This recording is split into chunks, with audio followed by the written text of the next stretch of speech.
ಕತೆ ಯಾರ ಮೇಲೋ.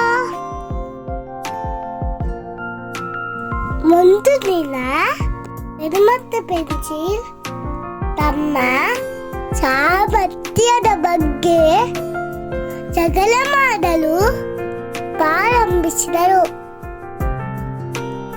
ಪೆನ್ ಹೇಳಿತು, ನಾನು ಬರೆಯುತ್ತೇನೆ, ಆದ್ದರಿಂದ ನಾನು ನಿಂಗಿಂತ ಮೇಲು. ಪೆನ್ಸಿಲ್ ಹೇಳಿತು, ನಾನು ಸುಂದರ ಚಿತ್ರಗಳನ್ನು ಬಿಡಿಸುತ್ತೇನೆ, ಆದ್ದರಿಂದ ನಾನೇ ನಿಂಗಿಂತ ಮೇಲು.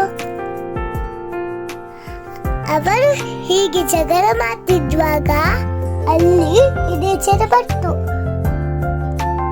ಅವರ ಜಗಳ ನೋಡಿ ವಿದೇಶ ನಕ್ಕಿತು.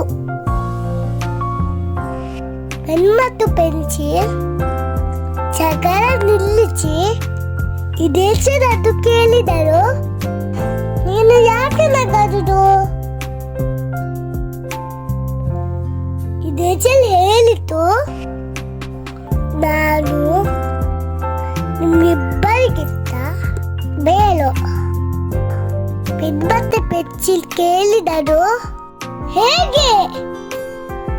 ವಿದೇಶದಲ್ಲಿ ಹೇಳಿತು, ನೀವು ಬರೆಯಲಿ ಅಥವಾ ಚಿತ್ರ ಬಿಡಿಸಲಿ ಅದನ್ನು ಅಳಿಸುವ ಸಾಮರ್ಥ್ಯ ದೊಡ್ಡದು. ಇದನ್ನು ಕೇಳಿ ಪೆನ್ ಮತ್ತು ಪೆನ್ಸಿಲ್ ಮೌನರಾದರು. ಪಾಠ: ಪ್ರತಿಯೊಬ್ಬರಿಗೂ ತಮ್ಮದೇ ಆದ ವಿಶೇಷತೆ ಇದೆ.